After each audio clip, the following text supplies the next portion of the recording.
Hey guys, welcome back to the Rocky Mountain Prepper. Today we'll be going over the BK radio. I made a first thoughts video on this about a month ago, I want to say. This one is the DPH 5102X. It's kind of hard to see there, but it has all the stuff made by King Radios, or BK Radio Inc. King Radios was the first. This was the last radio they made in this brick format. They went from, I want to say it was the LPH series, which was back in the 70s or 60s, I want to say. It wasn't. It was probably 80s, if I remember right. The LPH, and they've all basically stayed the same throughout the years. Some improvements, such as narrowband, wideband, programming's gotten better. Went from LPH to the EPH to the GPH, and then up here to the DPH. They were all VHF only in there. Model numbers varied a little bit. They all started with 51, if I remember right. So yeah, so we'll go through this thing, how it all works, all the good stuff. So if we go up here to the top, we have a few things. We have a couple lights here. This is a transmit light here, receive light here, 16 channel knob per zone. This is not command style, so it does not go full 360. On-off volume. Your Coda Guard and Squatch. Right here is an automatic Squatch.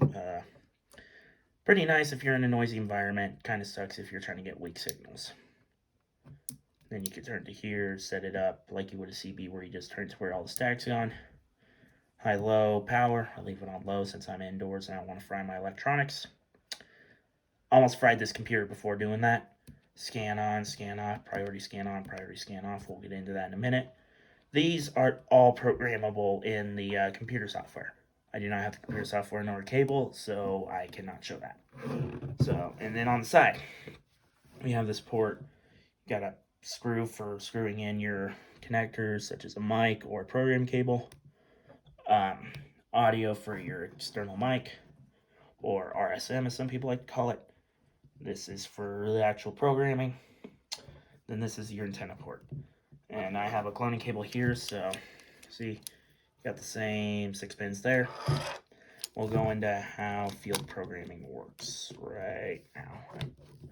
So you plug that in, turn it on. I like to plug everything in before I turn the radios on. Just my OCD. We'll just put it that way. And then let's get that dust cover out of the way. You're gonna press and hold both these at the same time. Do not press the function and then do that. Otherwise you will lock your keypad and it won't work. Factory pin is 60, so you can change that in the programming software. We'll go through this real quick. Channel 00 is your programming per zone.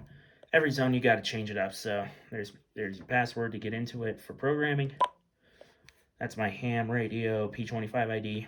I don't use it that much because there's nothing P25 up here. I just have it in there for if I'm traveling and there's a VHF P25 repeater with ham. Only hit one thus far in my travels. 225 seconds, that's your transmit overtime. 2 seconds, which means you sit on the channel for 2 seconds after it's done if you're in scan mode. Priority 1 is 3. That means it'll go priority above anything and everything that comes across.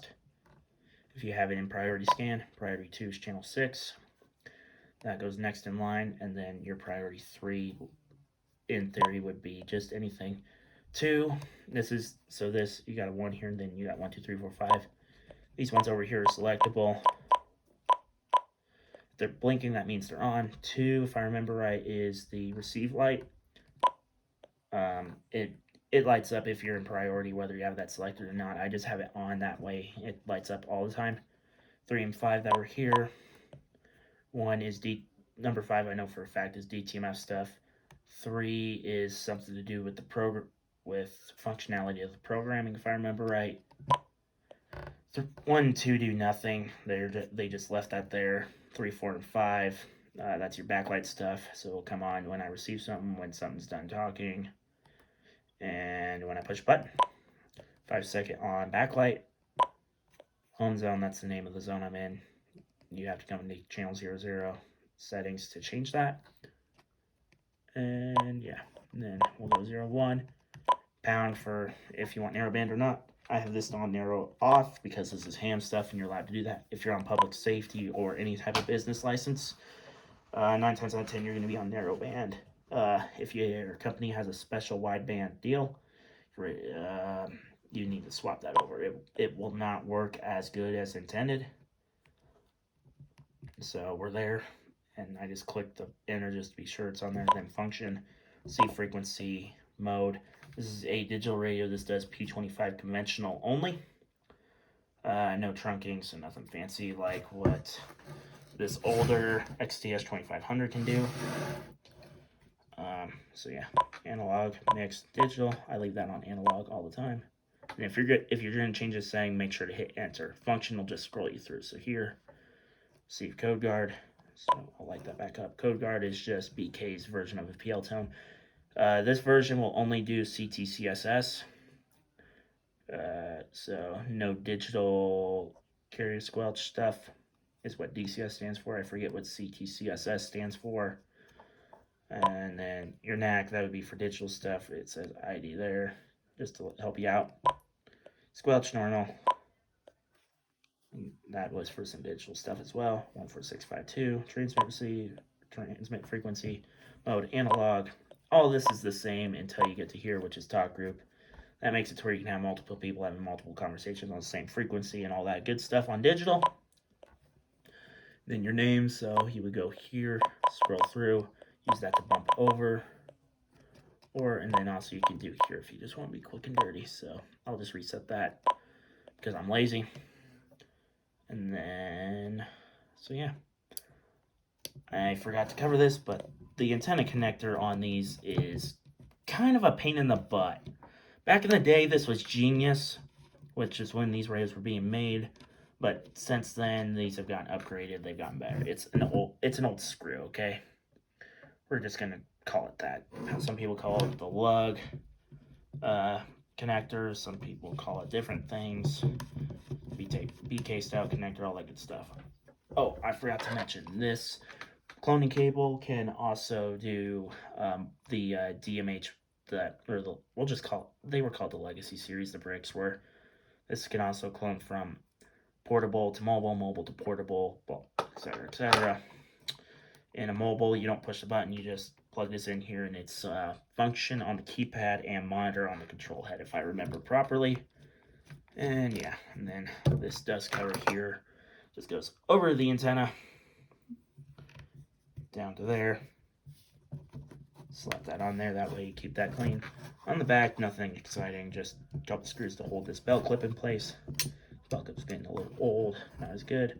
Push to talk here, very large push to talk. There's a bunch of stuff in there. There's a couple almost nickel, I want to call them nickel plates, just to keep it quick and dirty. And then shut that off. And then here's our battery. This is a rechargeable battery. Specs are here. So yeah, you got your 10 volts, fits LPH and LPX. It fits any brick series of radio. And then I also have a clamshell here. I do not have batteries in it. I just have it sitting here as a spare. I have some that are not orange, but I like the orange ones. That way I know what I'm grabbing. And then if you put it's just a push up on the top. There's nothing holding it in place except for a couple things there. Can hold up to 10. They recommend you don't do more than 9. I'm just going to follow the rules, and then you have this in here. That way you can put that there, put the double A's in, call it a day, and then pull that out. It's a little annoying flat if you do not get this in right.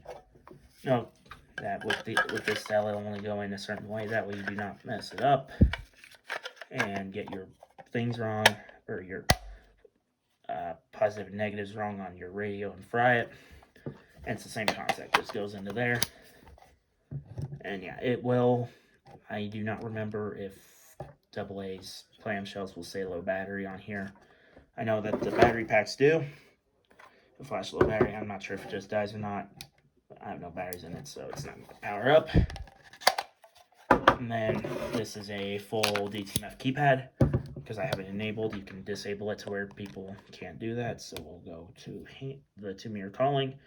I sound my call sign before I started recording, which was a little over 10 minutes ago, but it'll be good enough. So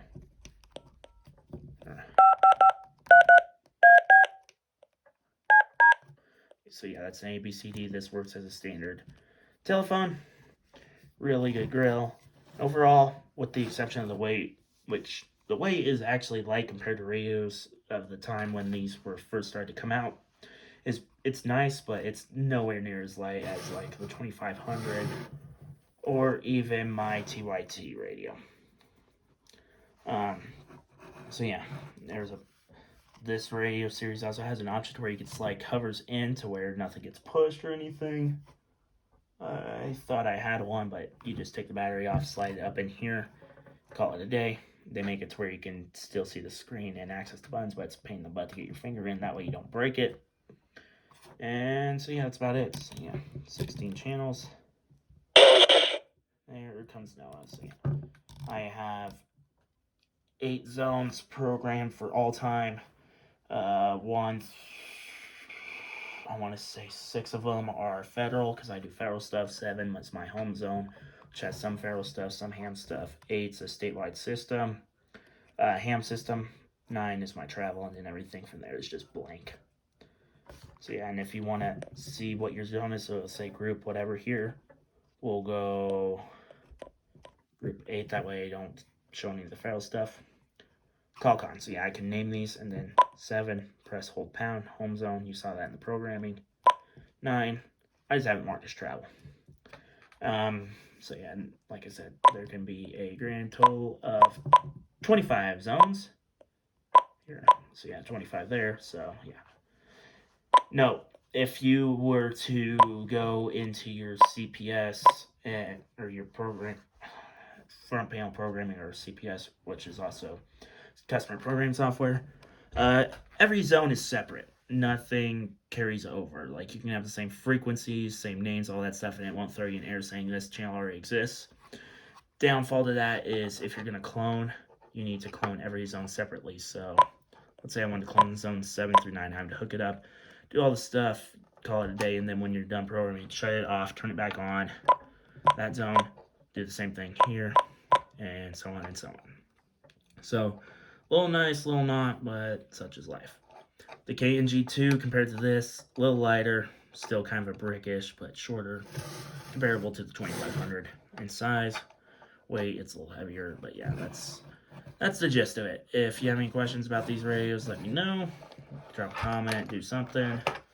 So yeah, Rocky Mountain Prepper, out.